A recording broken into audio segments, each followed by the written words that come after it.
Gracias por venir. Es un gran honor para mí estar nuevamente en este venerable recinto de la Quinta Dominica. Esta noche vamos a tratar este tema de Basilea la anexión y las guerras dominico-haitianas que llegaron al final de ese periodo. Esta charla puede ser parte de una trilogía donde yo voy a tratar en una segunda parte la guerra de la anexión contra España, que termina justamente este periodo que voy a tratar esta noche, y la cual tuvo también un alto grado de significación porque fue la guerra que llevó esa oleada de independentismo en el área del Caribe,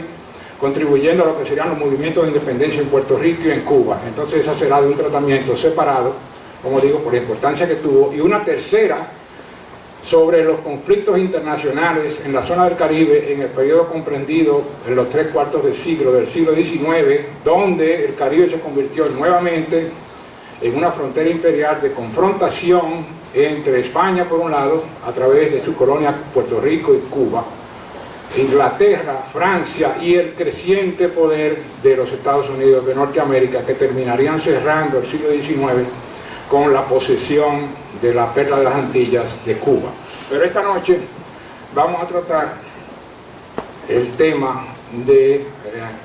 Basilea a la anexión, que incluye y cubre lo que yo llamo todo el periodo de nacimiento del sentimiento de la nacionalidad dominicana. Entonces, una primera cita que voy a poner es esta, que inicia, con la cual inicia Miro Rodríguez de Moris y su famoso libro Invasiones Haitianas del I, ¿no? Entre los cuentos dramas de la América, ninguno como los que el pueblo dominicano sufrió en carne viva. Aquí, como si no bastara la desdichada conversión de la parte occidental de Santo Domingo, una pura prolongación del África en detrimento de España, y añadiendo más frases condenando o expresando un sentimiento de identidad nacional. Esta frase yo la tomé porque refleja un periodo de la historiografía dominicana muy influenciado naturalmente por la influencia del trujillismo y bajo la sombra de esa masacre que había realizado Trujillo en 1937 a la población haitiana en algunos pueblos de la frontera. Si bien tiene un dramatismo muy intenso, de Morissi también trata de reflejar ahí las diferencias esenciales que distinguen las dos naciones. Pudo haber dicho también igualmente, en vez de ser una oscura prolongación, el enfrentamiento entre una cultura esencialmente nomádica y agresiva contra una parte que era relativamente apacible y pastoral, el enfrentamiento de una economía de plantación esclavista con un modo de producción agrario despótico contra igualmente un modo agrario basado en la ganadería que eventualmente en el caso de Santo Domingo se convirtió en una república hispanoamericana con toda la secuela de problemas que afligieron a todas las naciones en caos y anarquía institucional durante el siglo XIX. Entonces lo puse francamente para reflejar un periodo particular de la historia cultural de Santo Domingo bajo esa influencia del trujillato, y esa misma matanza de Trujillo en el 37 contribuyó luego de la caída del régimen a crear una imagen más favorable del pueblo haitiano en la República Dominicana y a comenzar a verlos como una imagen también de víctimas, tanto de su propia historia como de circunstancias ajenas a su poder. Entonces hay que tener un balance para tratar de analizar frases como esta. La segunda, por favor. Yo comencé aquí con el Caribe como frontera imperial, siguiendo el concepto de Juan Bosch en su libro famoso, y el Caribe naturalmente, a partir del descubrimiento, se convirtió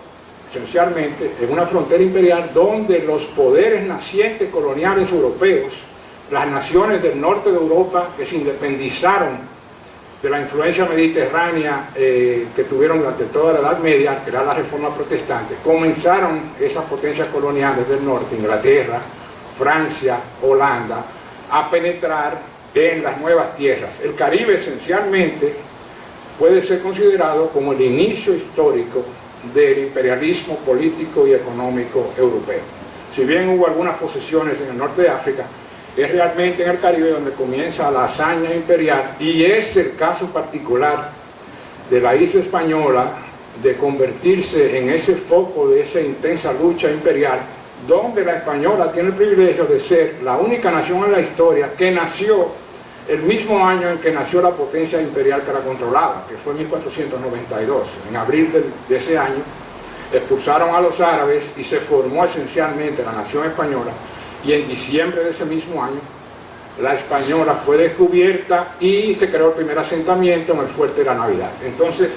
aparte de esa alta carga simbólica que tuvo la historia de la española, también por su posición privilegiada, pues se convirtió en foco de atención de intentos de rapiña y de constante contrabando y de piratería que afectó notablemente la historia colonial de Santo Domingo. En una segunda, vemos ya el Caribe en plena fase de incursiones de piratas y filibusteros. Como ven, esa línea en el medio que pasa por la española, por ahí venía la flota española que traía las mercaderías y los inmigrantes a los diferentes puntos de América, siguiendo la corriente tanto de los vientos alisios como la corriente del Golfo de México, la de Gulf Stream, que toca el norte de Europa, baja y se mete por el Atlántico y entra por el Caribe, precisamente por el Canal de la Mona y la isla española. Entonces de ahí se distribuían todas las diferentes flotas, y la flota volvía en la que va partida a través de La Habana, la carrera de Indias ya cargada con todos los metales y el oro precioso de América. Iban a través de La Habana, subían ante encontrar los vientos y ahí marchaban a Europa. Entonces, en ese caso, como digo, la española fue un centro tanto de contrabando y de piratería como de incursiones, de asentamientos ya de otras naciones, tanto por la política que tuvo España, de una política monopólica que no permitía a ninguna de esas poblaciones de hacer comercio con lo que se consideraban naciones protestantes, herejes, y por la falta también de recursos que tuvo España, una parte de la española se fue gradualmente despoblando, y esto va a contribuir ya a la formación histórica de las dos naciones que van a formar la isla de la Española. Entonces, aquí en la segunda, por esa penetración que hubo de contrabando y por la insuficiencia de la corona española para defenderla, se tomó la decisión, algunos consideran acertadas, Peñavalle, por ejemplo, Arturo Peñavalle, el gran historiador dominicano, la considera una verdadera catástrofe como decisión gubernamental, y ordenó al gobernador Osorio de despoblar toda la parte, la banda occidental de la isla, para impedir y tratar de detener, creando un desierto poblacional, que los piratas y bucaneros filibusteros penetraran en esa zona. Y ahí desaparecieron varias de las poblaciones originales de lo que hoy va a ser Haití, La Yaguana y Vallajá, que estaba arriba, donde está hoy Fort Liberté en Haití, fueron despobladas y se formó con eso el pueblo de Vallaguana, ¿no? La combinación de las dos. Montecristi y Puerto Plata también fueron abandonadas, y ahí se formó la población de Monte Plata. Entonces esas son consecuencias que tuvo ahí, y naturalmente el efecto que produjo esa medida fue el contrario. Al quedarse vacía, pues eventualmente, vamos a ponerla con esa, los asentamientos comenzaron a entrar en la parte occidental y se comenzó a formar lo que sería la colonia Saint-Domingue. A partir de la isla de la Tortuga, la que está arriba, esto es un mapa francés de la época de 1680, 1690, o no, 1700 ya. A partir de la Tortuga se asentaron ahí los contrabandistas, los bucaniers, ¿no? Los que usaban el bucán para la carne, piratas y los filibusteros, que eran también navegantes, y comenzaron gradualmente a ir asentándose en las llanuras y aprovechándose de la cadena de montañas en Haití y de la inmensa bahía que comienza aquí en Puerto Príncipe y la larga cola de la península del Tiburón en Haití, pues se fueron gradualmente, como digo, asentando, y luego de varias memorables batallas con la colonia española, la corona francesa, a través de la política esclarecida de Colbert, el ministro de Hacienda de Luis XIV, decidió formar la Compañía de las Indias, que operó por cerca de 5 a 10 años, y terminó en un fracaso económico, pero eventualmente a partir de 1681 es cuando comienza la explotación económica de esta parte y se crea la Compañía Francesa del Senegal y comienzan a llegar los negros esclavos. Es una medida quizá de los 300 a 400 por año, y en vez de comenzar a seguir desarrollando el tabaco, se diversifica hacia el algodón y el añil, y eventualmente a partir de 1700, 1710 comienza, emulando el ejemplo de la colonia inglesa en Jamaica, muy próspera también, comienza la explotación intensiva de la caña de azúcar y se crean los cimientos de lo que será la economía esclavista de plantación. Entonces ahí comienzan a llegar, 1720, 1630, cada vez más, 1000, 2000 esclavos, hasta llegar al pico en los años 70, 80, previos a la Revolución, donde llegaron cerca de 5.000, 10.000 y algunos 20.000 por año a la colonia. Naturalmente, por las condiciones, y esto va a determinar en gran medida el problema, el asunto demográfico en Haití, por esa intensa explotación y el tratamiento y misericordia del esclavo. El esclavo duraba más o menos 8 años de vida en esas plantaciones de caña de azúcar a cielo abierto en condiciones terribles, y además por la ausencia notoria de mujeres, las mujeres que pudieron llegar tenían una tasa de fertilidad de apenas un 0.5%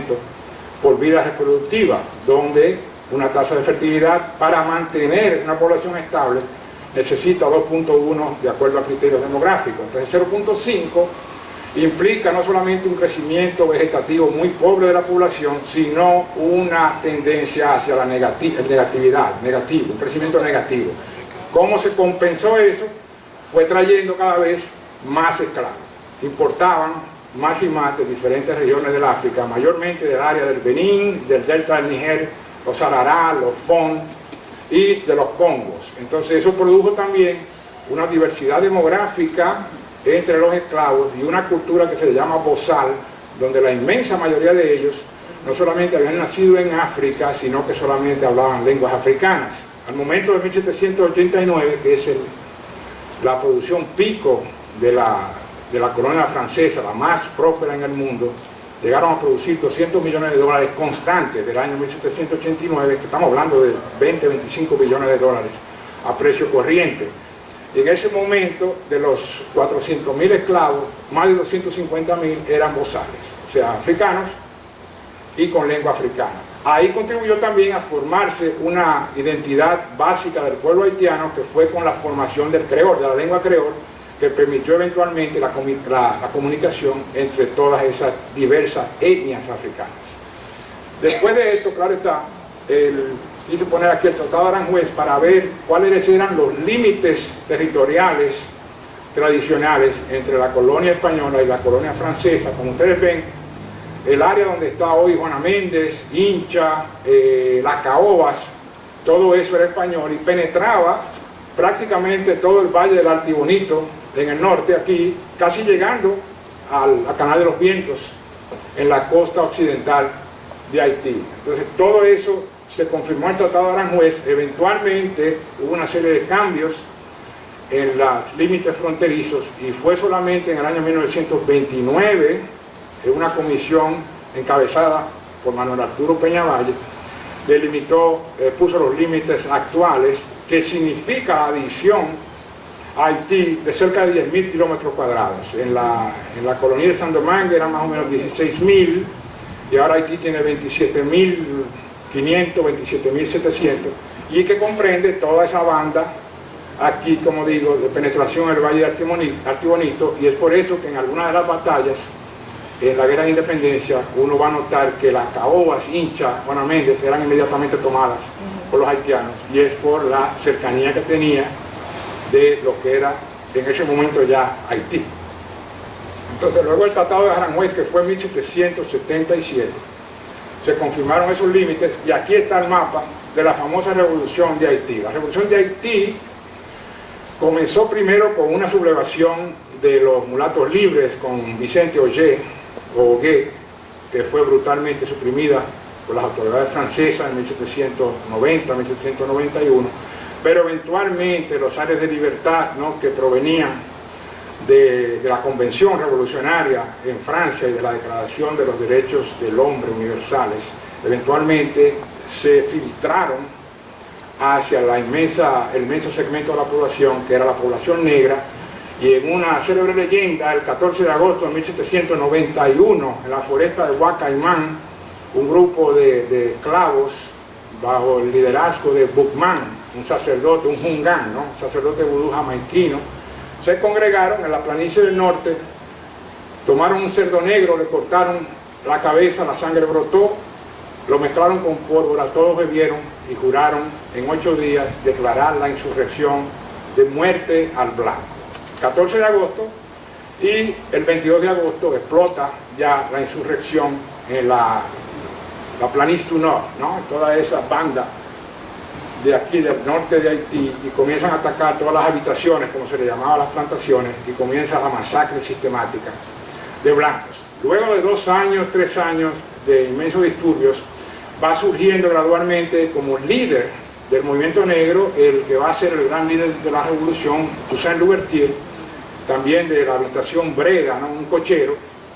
que era uno de los pocos, quizás el único líder, que sabía leer y escribir, contra la advertencia de los otros plantadores que le advirtieron a su propietario: no le enseñen a leer y escribir porque puede generar problemas por lo inteligente que es. Entonces, eventualmente,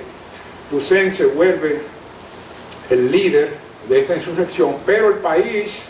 y es algo que hay que tener siempre en cuenta, fue invadido simultáneamente tanto por la parte española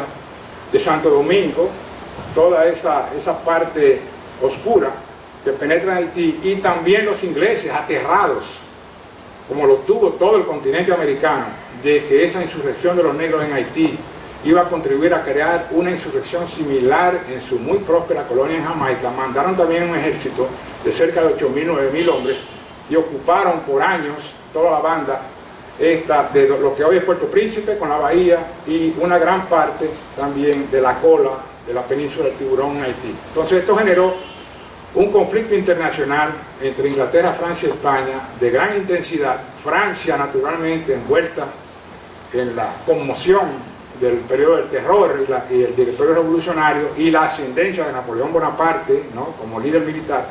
pues no tomó muchas medidas por la ausencia de recursos y, como digo, por los problemas que la estaban afectando en la guerra europea ya de la Francia revolucionaria contra las monarquías conservadoras. Entonces, quien tomó la iniciativa eventualmente, como digo, fue Toussaint, y luego de la expulsión de los ingleses, que también le sucedió lo mismo que le va a suceder al ejército napoleónico por la fiebre amarilla, tuvieron que ir abandonando Haití. Se crean las condiciones para una guerra civil entre los mulatos libres, dirigidos por su líder Rigaud, en toda esta banda de la península del Tiburón, y las tropas de Toussaint Louverture. Pero este declara finalmente victoria a través de unas paces en 1799 y 1800, y viene la gran ironía de esta parte histórica. Vamos a ver la siguiente, que es el Tratado de Basilea, donde inexplicablemente la corona española cede su hija primada de la América hispana a Francia, luego de un tratado de paz entre las dos naciones, y le entrega prácticamente toda la isla bajo jurisdicción francesa. Esa frase es de Marcelino Menéndez y Pelayo, ¿no? Famosa, fuimos vendidos y traspasados como un acto de bestias. Está citada en la cultura y las letras coloniales en Santo Domingo de Pedro Enrique Sureña. Entonces aquí se refleja, ¿no?, ese atentado que hubo a ese legado ya de 300 años hispánico de la parte dominicana, y como digo, todavía no se entiende muy bien. Yo diría que por ya esa dejadez de la corona española y verse envuelta también en las guerras revolucionarias europeas, pues decidieron entregar toda la colonia y afianzar sus vínculos con Cuba y con Puerto Rico. Entonces, basado en esas prerrogativas del Tratado de Basilea, Toussaint Louverture, una vez que se vuelve el líder indiscutible de la revolución, invade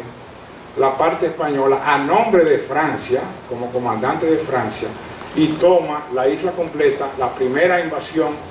haitiana en 1801. Una de las grandes medidas que tomó fue naturalmente la abolición inmediata de la esclavitud, pero impuso un régimen de trabajos forzados asalariado, donde se creó un ingenioso sistema donde el Estado percibía la mitad de los ingresos, el cultivador un cuarto y el propietario de la granja también recibía un cuarto. Entonces logró casi un milagro, diría, económico, de restituir la producción de Haití en 1800 1801 a más o menos 3/4 de 35% de la producción pico de 1789. Luego de eso, por la serie de catástrofes que siguieron, la producción no volvió a recuperarse más, salvo en lo que voy a mencionar luego, en el reinado del norte de Christophe, cuando Haití se dividió en dos, donde también estableció el mismo sistema de trabajo forzado, pero concentró la propiedad, algo que Toussaint para mí fue un pensamiento realmente económico revolucionario para la época. En vez de crear la parcelización de la tierra, que genera inevitablemente una economía de subsistencia y se cae la producción, lo que hicieron fue concentrarla y llamar lo que era esencialmente un sistema de esclavitud, un sistema de trabajo forzados. Entonces Toussaint llegó hasta aquí, estuvo aquí, entró con su caballo a la Plaza Colón, aquí frente a la catedral. Ha sido acusado, yo no he encontrado muchas evidencias sobre eso, ni siquiera en de Maurice, salvo un relato oral de un testigo presencial, de que degolló varias personas y de no haber sido por una abierta resistencia de varias mujeres dominicanas, hubiera degollado más. Sin lugar a dudas hubo una emigración, la primera gran emigración de familias dominicanas comenzaron a irse hacia Cuba y Puerto Rico, y la invasión produjo agregó una capa más al trauma ya creado por el Tratado de Basilea y sembró las semillas de lo que va a ser ya el sentimiento de la nacionalidad dominicana. Eventualmente el mismo Toussaint Louverture fue traicionado por el cónsul Napoleón Bonaparte y el año siguiente, en 1801, Napoleón decide recuperar la colonia francesa de Saint-Domingue. Un momento.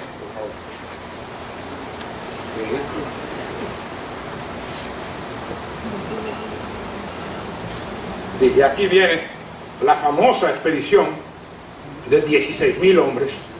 de la crema innata del ejército de la época, el ejército napoleónico, los vencedores de Marengo y de las campañas en Austria, y envía a su cuñado, ¿no?, casado con su hermana Paulina Bonaparte, 16.000 soldados, y toman completamente la isla de nuevo, las dos partes, y la economía vuelve relativamente a prosperar, y miles de colonos que habían emigrado mayormente a Cuba, a Venezuela y Puerto Rico, vuelven a la colonia de Saint-Domingue, y más o menos se crea una cierta prosperidad. Comienza una guerra intensa de guerrillas, toman preso de una forma famosa a Toussaint Louverture, lo envían a Francia y muere tristemente abandonado en el castillo del Jura, allá arriba, en los Alpes franceses, muere prácticamente de hambre y de frío, y así desaparece la gran figura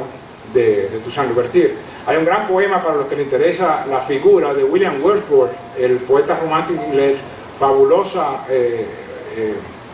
análisis de la personalidad de Toussaint de una forma poética, y creo que se llama A Toussaint Louverture, líder de los negros. Entonces, el que la quiera leer, por favor búsquelo, porque el poema vale la pena. Aquí comienza entonces una guerra, como digo, encarnizada de guerrillas por el tratamiento brutal que comenzaron a aplicar las huestes napoleónicas, pero entre esa intensa campaña de guerrillas y la introducción de la fiebre amarilla, el paludismo, comienzan a morir miles y miles de soldados, y eventualmente el ejército napoleónico es literalmente decimado. El mismo Leclerc muere de fiebre amarilla, sustituido por su lugarteniente Rochambeau en el Cabo Haitiano, y Rochambeau crea una serie de masacres y atrocidades que son respondidas igualmente por las huestes haitianas, ¿no? En un momento mató 500 negros, y Dessalines, en represalia, tomó 500 blancos también y los degolló y los enterró, muchos de ellos vivos. Entonces comienza esa guerra y eventualmente, como digo, el ejército es vencido. Una parte se queda en lo que es la parte española, ¿no?, bajo Louis Ferrand, y va a continuar ese periodo de la era de Francia en Santo Domingo, pero en las otras partes se declara vencedor el ejército haitiano,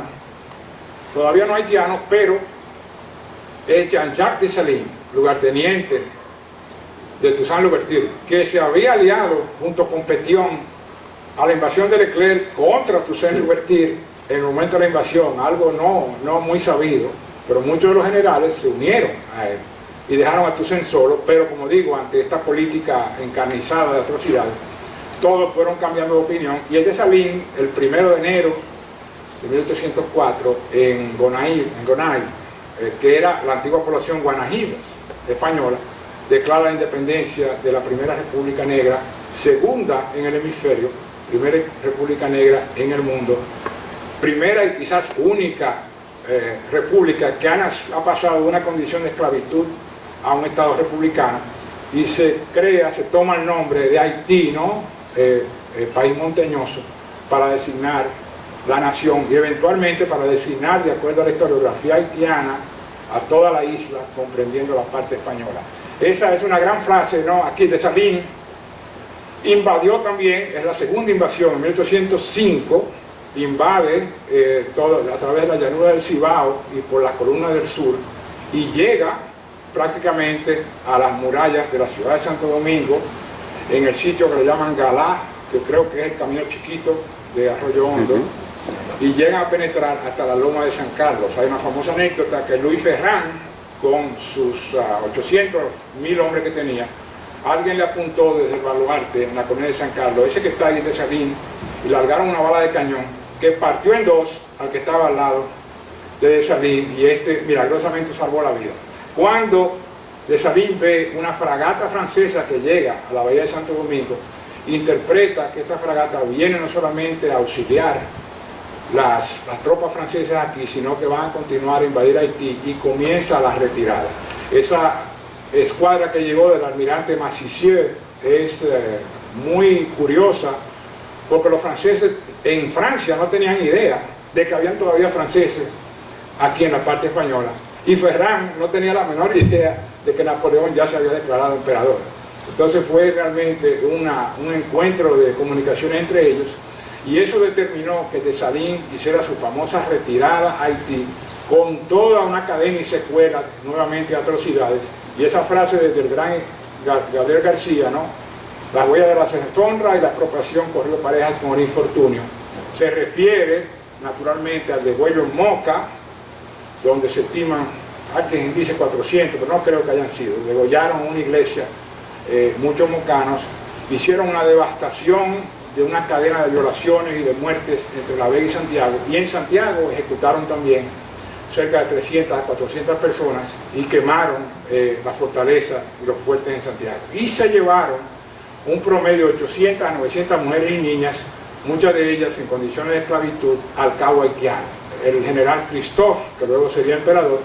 lugarteniente de Dessalines, fue en gran parte responsable por esas atrocidades, algo que pesa todavía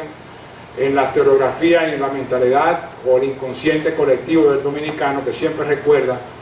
esas masacres de Dessalines. La otra, por favor. Esta es una curiosidad, ¿no? Él se nombró el emperador Jacobo I, Jacques I, el primero de 3 emperadores que van a tener los haitianos. El segundo va a ser Christophe, cuando Haití, luego de la muerte de Dessalines, asesinado por sus propios soldados, se va a dividir en el reino del norte por Christophe y el reino del sur bajo Alejandro Pétion. Entonces también Christophe se va a declarar Cristóbal I, y también luego de un ataque de apoplejía va a ser asesinado por sus ojos, o se suicidó antes de que la turba viniera y lo despedazara como hicieron con Dessalines. El tercero va a ser naturalmente el famoso Zuluk, Faustino I, en 1849 también se va a declarar emperador. Automáticamente la noción de emperador crea también un temor del lado español, porque si estamos hablando de imperio, entonces la única nación que estamos hablando sometida a ese imperio va a ser nuevamente la parte española, lo que será la República Dominicana, y a ese concepto del imperialismo haitiano al que se refiere con cierta intensidad el doctor Joaquín Balaguer en su famosa obra La Isla al Revés, apelando tanto al nombre de Haití como a este concepto de tener emperadores en vez de presidentes de la República. Entonces, luego de esa invasión, viene nuevamente ahora otra etapa histórica en Santo Domingo, y va a ser el periodo de la Reconquista, donde eventualmente se va también sembrando los gérmenes de una conciencia, esta vez ya plenamente hispánica, y se crea un movimiento de resistencia a la presencia francesa en Santo Domingo, y viene el movimiento del famoso Juan Sánchez Ramírez con la igualmente famosa batalla de Palo Hincado en los alrededores del Ceibo, donde las milicias españolas capitaneadas por Sánchez Ramírez y por el padre de Pedro Santana van a derrotar completamente los 600, 700 hombres de las tropas francesas, y va a morir el propio Ferrán en esa famosa batalla de Palo Hincado. Luego llegaron hasta Santo Domingo, pero el asedio de la ciudad de Santo Domingo llegó a estar a 7 meses, no pudieron penetrar a través de las murallas a pesar de repetidos esfuerzos, y fue por una negociación que se hizo con Francia que la ciudad se entregó, y entonces Sánchez Ramírez, en una decisión famosa, decidió reentregar la colonia española otra vez a la corona de España. En este caso vamos a pasar a lo que se llama el periodo de España Boba, que va a ir de 1809 hasta la invasión haitiana, hasta la independencia de Núñez de Cáceres en 1821, donde España se llama Boba porque España no se ocupó esencialmente en muchas de las condiciones económicas, pero sí políticas, de la colonia, pero fue un periodo relativamente próspero en la economía, tranquilo y pacífico, y se afianzaron algunos lazos con las colonias españolas de Cuba y Puerto Rico. Y un dato importante es que en el 1814 en París se firmó el Tratado de Paz entre Francia y España, anulando las prescripciones del Tratado de Basilea en 1795 y devolviéndole los derechos a la parte española, algo que la invasión de Guayer no va a aceptar en unas negociaciones que hicieron con Fernando VII en España, y van a mantener la prerrogativa de las condiciones de seguridad requeridas para la nación haitiana para mantener las disposiciones del Tratado de Basilea, negando las del Tratado de 1814. Luego de esto viene, ¿no?, uno de los periodos más extraños que yo nunca podía entender bien, de la independencia efímera de José Núñez de Cáceres, que fue gobernador de la colonia durante el periodo de España Boba. Tenían un capitán general, ¿no?, que era Kinderland, el gobernador Kinderland, pero tenían también un gobernador político, y él fue por muchos años, Núñez de Cáceres, un hombre letrado, muy ilustrado y de gran honradez y probidad, concibió el proyecto de la independencia del Estado del Haití español. Todavía no se usa el nombre de la República Dominicana, y viene con la ingeniosa idea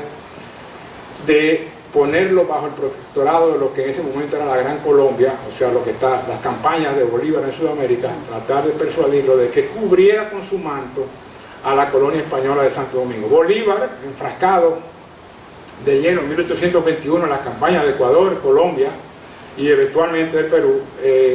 indica mayormente que no tiene ni los recursos, ni las municiones, ni la posibilidad estratégica de ayudarnos, y nos deja prácticamente otra vez solos y abandonados, y a merced, ¿no?, de Haití nuevamente, donde los dos reinos de que hablé, de Christophe en el norte y Pétion en el sur, vuelven y se unifican con la caída de Christophe bajo la figura de Jean-Pierre Boyer, que es el que produce la invasión haitiana en 1822, en febrero de 1822, o en enero comienza la invasión, y en febrero entran en la ciudad de Santo Domingo y comienzan los famosos 22 años de lo que se conoce ya sea como la dominación o la ocupación haitiana. Esta es la figura de Boyer, mulato también, de naturaleza mulato, y Boyer divide la isla nuevamente, vamos a ver el mapa, en las cinco departamentos, ¿no?, Cibao, Osama, que comprende la ciudad de Santo Domingo y prácticamente todo lo que era el reinado, el cacicaco de la Maguana y de la Jaragua, el departamento del oeste y del norte, y el departamento del sur. Entonces esas son las 5 regiones generales, evidentemente un reflejo de los 5 cacicazgos en el momento del descubrimiento, y que va a perdurar por los 22 años. Hay una serie de disposiciones que tomaron, yo puse una lista aquí más o menos de todo. Naturalmente, otra vez, la abolición de la esclavitud, los trabajos forzados, la prohibición del comercio con otras islas, salvo San Tomás y Curazao, eso se mantuvo por casi toda la dominación. Derechos civiles, hay toda una serie, servicio militar obligatorio, muy importante, el idioma español quedó proscrito de toda documentación y de todo acto oficial. Todo tenía que ser en francés. Destrucción de símbolos, se llevaron todos los símbolos genealógicos que pueden ver en algunas casas coloniales. Y lo más terrible, que yo no he podido confirmar, pero están algunos autores, Manuel Núñez sobre todo, que es el derecho a la pernada. Todas las niñas de 10 años para allá, los comandantes militares tenían el derecho feudal, ¿no?, de la primera noche. Entonces ya eso,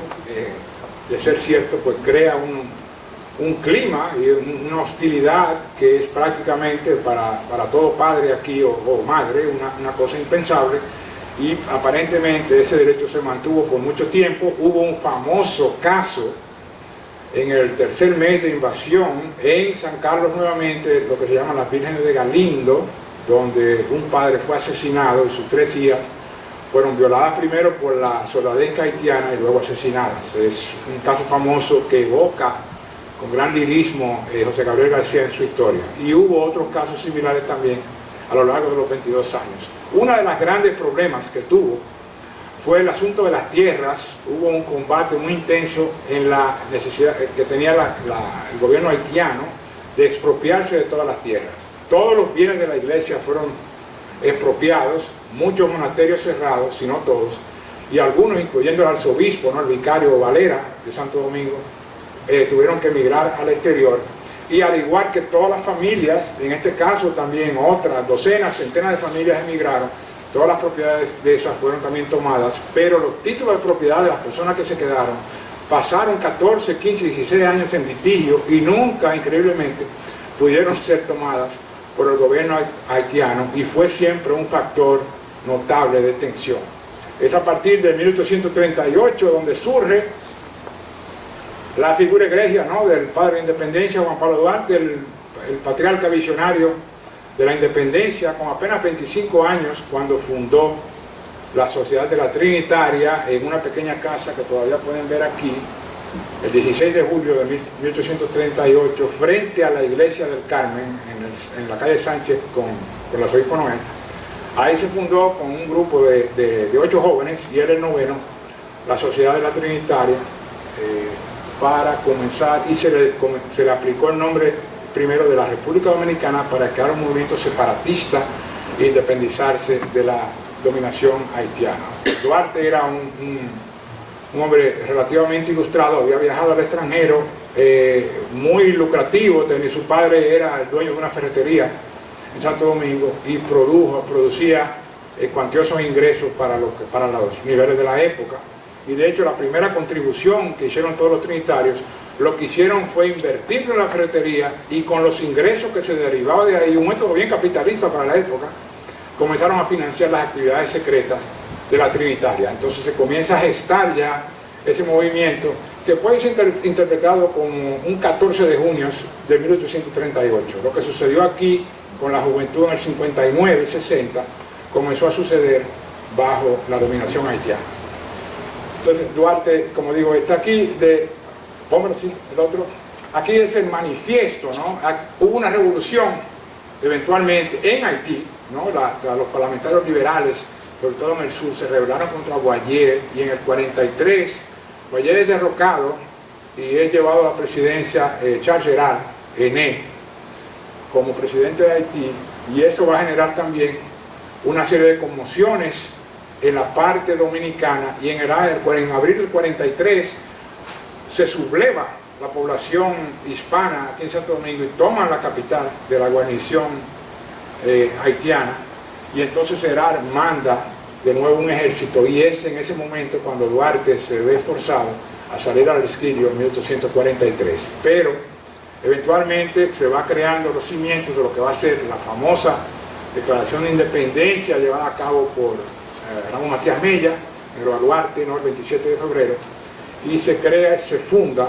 la República Dominicana, 27 de febrero de 1844, fecha patria. Este es el manifiesto, ¿no? El manifiesto fue concebido por Tomás Bobadilla para mostrar las razones de la separación, y es increíble, ¿no? Por eso puse esa aquí, el parecido, si no la copia, con la Declaración de Independencia de Thomas Jefferson de los Estados Unidos de América. De hecho, con esa frase, la defensa y el respeto a la opinión de todos los hombres, es the decent respect for the opinion of mankind, tomada de John Locke, el Tratado de la Toleración. La tomó literalmente Jefferson, y Bobadilla también la tomó, tanto al principio como al final, esto de expresar las razones por las cuales lo vamos a separar. Pero es un manifiesto que yo también aliento a todos a leer, continúa y tiene una parte histórica relatando todos los desmanes de la dominación haitiana, que lo cual lo convierte en un valiosísimo documento histórico para analizar la época. Entonces viene aquí también un detalle importante, que es la bandera. Duarte concibe la bandera de la República Dominicana inspirado en el pabellón haitiano, que también se inspiraba en la bandera tricolor que surgió de la Revolución Francesa, pero Duarte lo que hace es que introduce una cruz blanca que separa los colores rojo y azul que representan Haití, y introduce el color blanco que estaba prohibido en Haití de ser utilizado. Entonces, tanto el color blanco como la idea de la cruz, naturalmente, indica el sentimiento de separación y el concepto, ¿no?, de sociedad cristiana, hispana cristiana de la época, para separarnos de la identidad haitiana. Con el escudo en el centro, ¿no?, que tiene la Biblia abierta en el Evangelio de San Juan: conoceréis la verdad y la verdad os hará libres. Los laureles, ¿no?, que indican la victoria, y la palma, que no recuerdo lo que indica, pero tiene también y hay un escudo, una serie de armas también abajo. Pero esa es una concepción muy simbólica que desarrolló Juan Pablo Duarte para introducir ya no solamente el concepto, ¿no?, de la República Dominicana, Dominus, la tierra de Dios, ¿no?, Dominus, pero también, como digo, la identidad ya creciente de nacimiento de la nacionalidad dominicana. Vamos para el otro, sí, vamos más rápido. Aquí comienzan ya inmediatamente. Herar en Haití reacciona a ese movimiento separatista. Hay una intensa actividad también política interna en Santo Domingo entre los diferentes bandos, algunos que proponen, hay 4 versiones: uno que propone el protectorado con Francia, uno que propone el protectorado con Inglaterra, otros que quieren mantenerse bajo dominación haitiana, y la posición de Duarte, que es simplemente independencia pura y simple,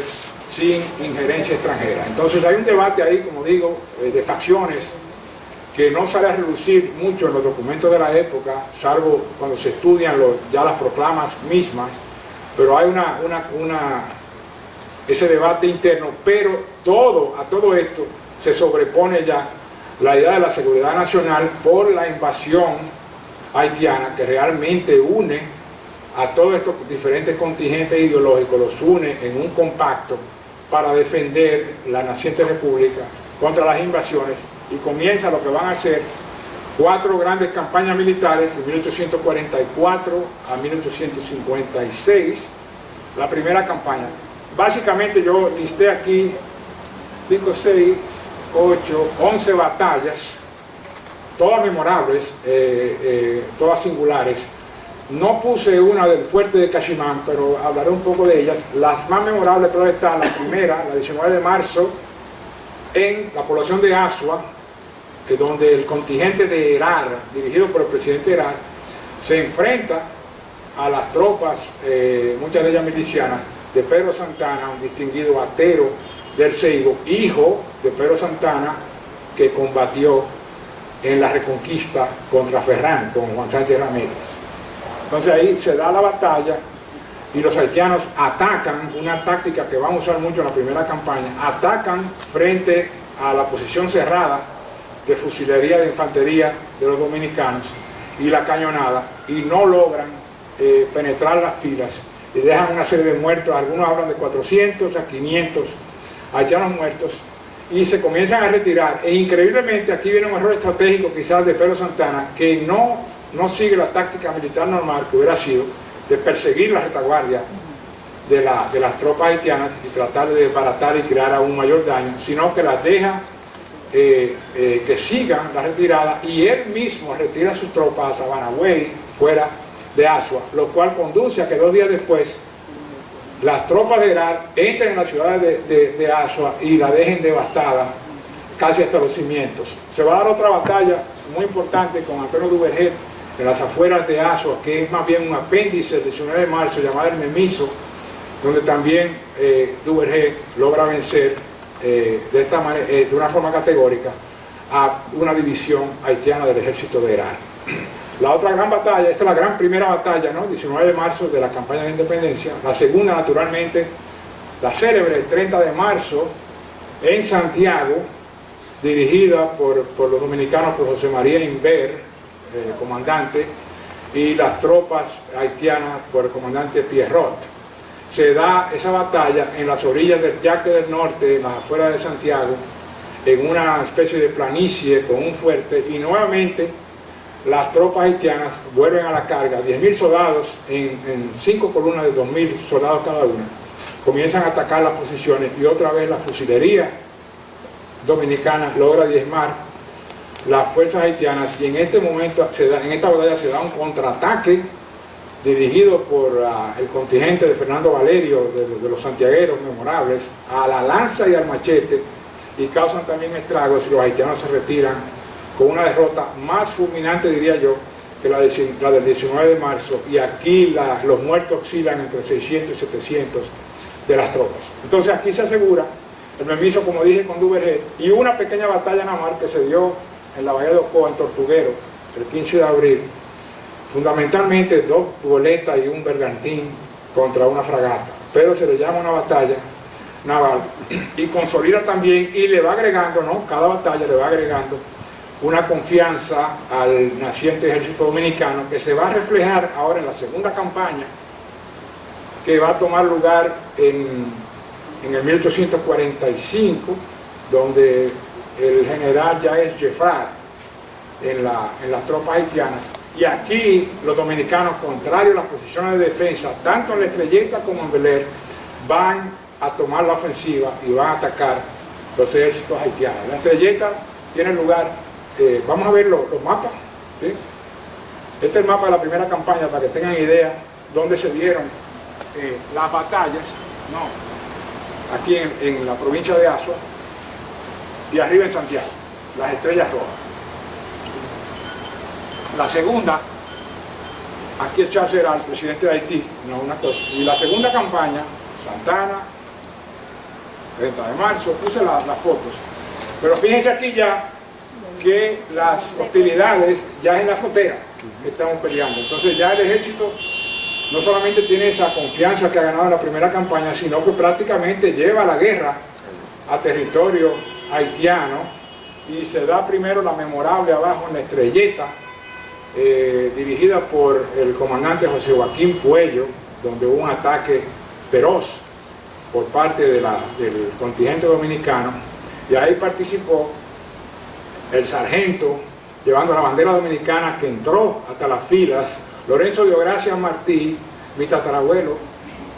peleó ahí en la Estrelleta. El segundo, también memorable, es la batalla de Bel Air, ya en Dajabón,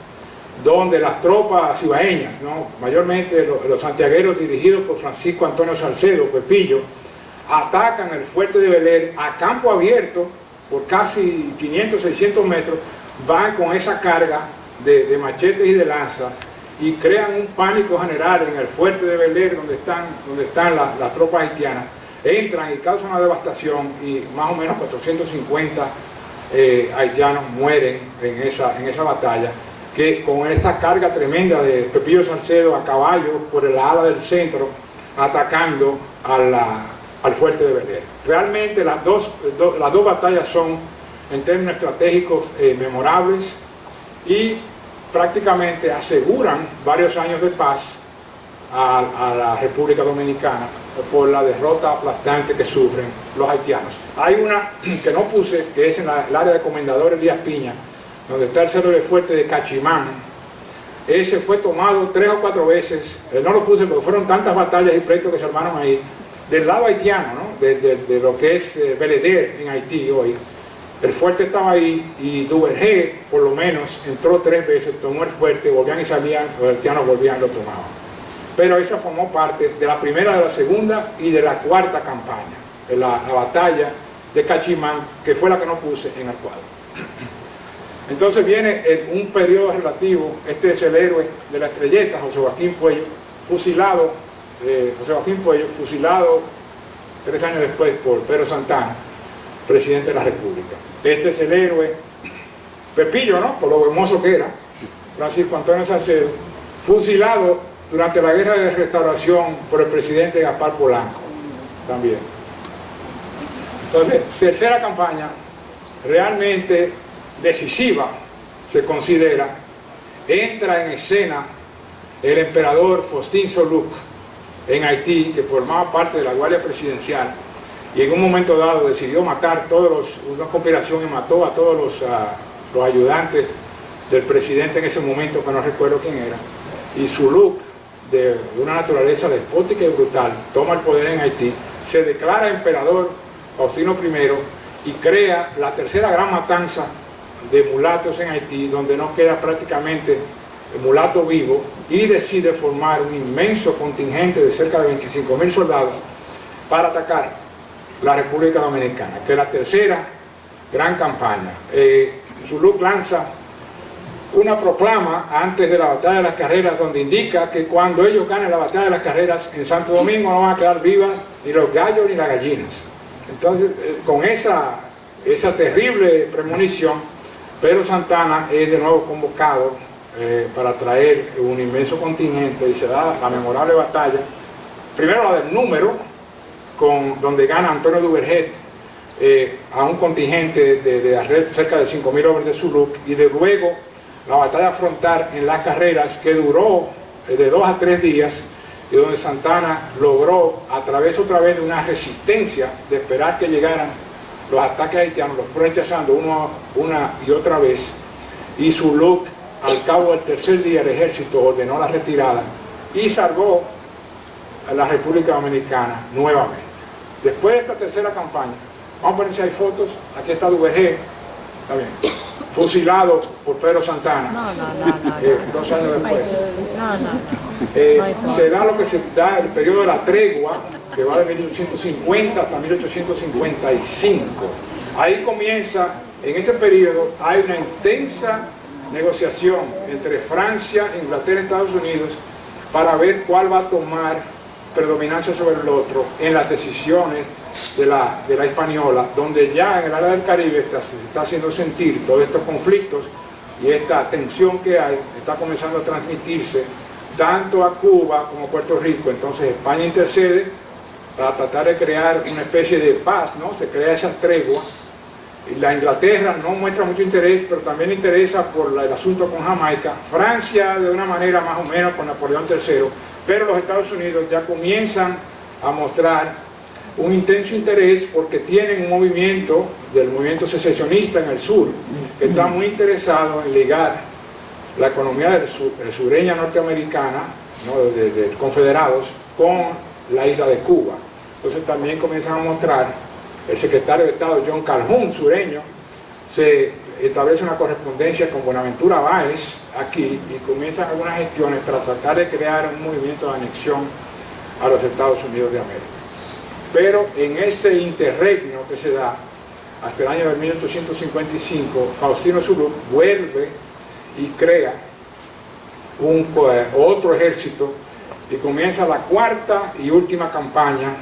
de la Guerra de Independencia, que van a tener 3 batallas, las 3 de ellas realmente memorables. La primera en San Tomé, aquí en la sabana de San Tomé, en el centro, donde el gran héroe va a ser el general José María Cabral, que en un momento dado le dijo a su lugarteniente que él se sentía que iba a morir, que no iba a poder detener el ejército haitiano, y que iba a entregar su vida. Y el lugarteniente, creo que era Gabino Puello, le dijo: no, usted tiene que continuar, y vamos a echar hacia adelante. Y es en el medio del fragor de la batalla que José María Cabral reta un duelo a muerte a Antoine Pierre, el comandante haitiano del ejército, y lo mata en el campo de batalla. Y es aquí en San Tomé donde las milicias de Baní y Banilejas van a tener una destacada acción decidiendo la suerte de la batalla, y donde participó por primera vez el joven sargento banilejo Máximo Gómez, combatió aquí en la batalla de San Tomé. La segunda fue más abajo en Neiva, en la población de Neiva, la batalla de Cambronal. El comandante Francisco Sosa, dominicano, también le inflige una derrota a esa parte ya más meridional del ejército de Zuluk. Y la última y tremenda batalla que tuvo lugar en Sabana Larga y en la sabana de Jácuba, en las afueras de Dajabón, donde aquí volvieron a la carga 3 alas dirigidas por Juan Luis Franco Vidó, santiaguero, y donde las huestes del ala del centro, dirigida por los santiagueros, dirigida por Fernando Valerio, causaron una devastación increíble con el ataque a lanza en caballería y con machetes, sembrando, como relatan los partes militares, sembrando el campo de muertos. Probablemente 1200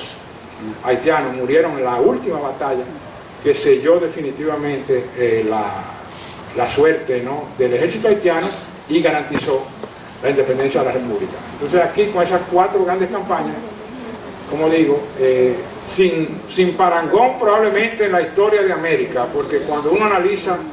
no solamente lo que estaba envuelto en la campaña, ¿no?, una nación, como dice de Morisi, entre el desierto y Haití, donde perder una batalla, por ejemplo en la carrera, ¿no?, lo hubieran matado a todos, de acuerdo al programa de Zuluk. Entonces el ejército dominicano se veía literalmente forzado a ganar todas y cada una de las batallas, una situación insólita en la historia, si no de América, universal, y con un número de contingentes que en muchas ocasiones superó las grandes batallas de Bolívar en la América del Sur. La última, aquí participaron 10.000 haitianos del lado Haití y cerca de 5.000 dominicanos bajo las órdenes de Franco Vidó, y eso es similar al número de contingentes que hubo en la madre de todas las batallas, que es la batalla de Ayacucho, que decidió la independencia del Perú bajo el mariscal Sucre, ¿no?, y la comandancia de Simón Bolívar. Entonces Manuel Núñez, en el ocaso de la Nación Dominicana, da un paralelo muy interesante entre las campañas que llevó a cabo Bolívar y las campañas de la guerra dominico-haitiana. Pero el gran significado también es que, como digo, surge, como dice Peñavalle, el último gran intento en toda nuestra historia, que ha sido un combate perpetuo para no dejar de ser españoles. Decía Peñavalle, ¿no?, que era de una fuerte tendencia hispana, pero es realmente siempre ese movimiento de tratar de crear un sentimiento de nacionalidad contra la adversidad. Quizás lo único que se puede encontrar similar es la guerra de 80-85 años que llevaron los Países Bajos contra España en el siglo XVI, de donde nació la nación holandesa. Pero en esta se revistió realmente de un dramatismo trágico, casi un clásico. Terminé aquí con una cita, este es el héroe, ¿no?, José María Cabral, de San Tomé, una cita muy interesante de una proclama a Zuluk, donde Antonio Duvergé, el comandante, le replica a la noción racial que pone Faustino Zuluk, la noción que está alimentando al pueblo dominicano. Entonces, vuestro gobierno, la sangre africana, aquí nadie duda que tenemos esa sangre africana, está enfatizando el carácter mestizo de la sociedad dominicana, pero enfatiza entonces la cualidad de la virtud, ¿no?, y todo lo que eso implica en términos de coraje, virilidad, sentimiento de independencia, frente a esta noción evidentemente racial y de corte, ¿no?, racista, ¿no?, en este caso de tratar de diferenciar un pueblo en base a la pigmentación de la piel. Y esta es una proclama, como muchas que van a encontrar si analizan las campañas de independencia, donde se define claramente cuáles son los motivos que inspiraron al pueblo dominicano para su independencia. Muchas de estas proclamas son muy interesantes de leer, porque es un español que ya no se utiliza y está preñado por todas partes de citas clásicas, de alusiones a batallas en Roma, de alusiones a Pelayo en Covadonga, combatiendo contra los árabes. Y uno se pregunta cómo estos comandantes, en medio de esas sabanas, no, agrestes, tenían el tiempo para escribir tan profundamente y escribir tan bien, porque tanto las proclamas de Santana y las de Duvergé, las de Franco Vidó, son todas realmente con citas memorables que vale la pena leer, y muchas de ellas las pueden ver en la historia de Santo Domingo de José Gabriel García. Las campañas y todo el periodo de independencia se cierra realmente con el nuevo capítulo que, como digo, voy a tratar en algún momento en el futuro, de la guerra de anexión a España. Zulú trató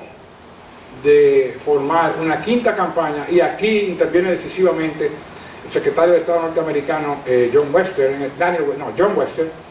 y los Estados Unidos intervienen decisivamente y detienen lo que pudo haber sido la quinta campaña, y se afianza la República Dominicana como nación, siempre bajo la amenaza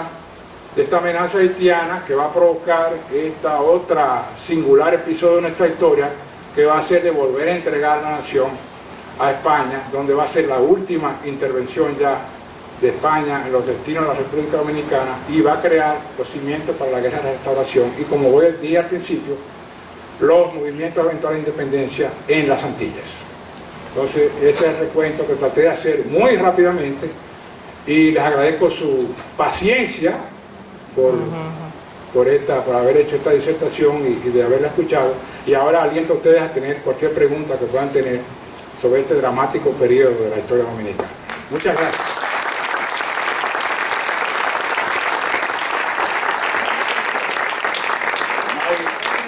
¿Hay alguna pregunta? ¿O intercambio? Algo que... ¿Perdón? Ah, sí, dígame. ¿Cuándo se establece por primera vez la frontera que tenemos actualmente?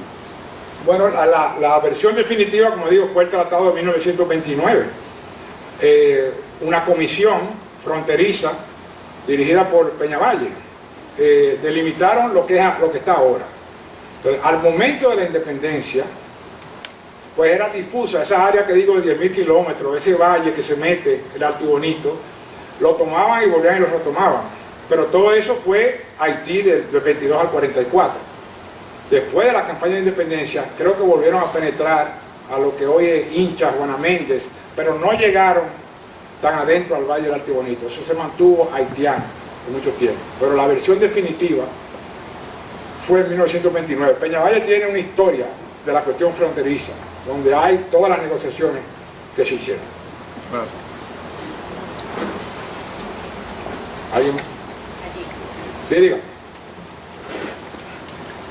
Bueno, primero que todo, te felicito, me ha gustado mucho la charla, me ha recordado mucho, me trajo a la época en que uno estaba estudiando historia en bachillerato, ¿no? Y uno, cuando ve la situación que estamos pasando ahora con el problema haitiano, y ve el sacrificio que significó consolidar esta república, cuando ve eso, uno dice, caramba, cuidado, si los bichos tienen razón, porque esto la verdad que, ¿entiendes? Calor que parece un poco, ¿verdad?, sacrílego, pero es que cuando uno ve lo que ocurrió. Pero yo tengo una pregunta muy importante que hacerte. Cuando yo visité Washington la primera vez, me llevé la siguiente sorpresa. Frente a la Casa Blanca, en un parquecito que hay un monumento pequeño, una estatuilla que dice monumento en honor al batallón haitiano que peleó por la independencia de los Estados Unidos. Y a mí eso me chocó mucho y lo investigué. Resulta que cuando los americanos estaban en su lucha de independencia, ¿verdad?, en 1775, 76, 77, y los franceses, que todavía estaban en plena ocupación de Haití, ¿verdad?, los franceses tenían pleno control de la colonia haitiana, entendían que a ellos les convenía, a Francia le convenía que Inglaterra perdiera las 13 colonias gringas que se querían separar, porque en términos de la rivalidad que había en ese momento entre Inglaterra y Francia, si Inglaterra perdía esa colonia, Francia salía indirectamente más fortalecida, y ingenió seleccionar un grupo de negros africanos, los entrenó, les prometió que el que volviera vivo pasaba a ser libre, y mandó casi 2.000 hombres a pelear por la independencia de los Estados Unidos. Y tengo entendido que unos 500 sobrevivieron y volvieron a Haití ya en condición de liberto. Y que ahí es que está la semilla de los grupos que entonces se van a empezar a liberar y a pelear por su independencia contra Francia, porque son veteranos de guerra de la independencia de Estados Unidos que dicen, bueno, yo peleé por la independencia de otro país, no voy a pelear por la mía. y de ahí surge el movimiento donde va a surgir Toussaint Louverture.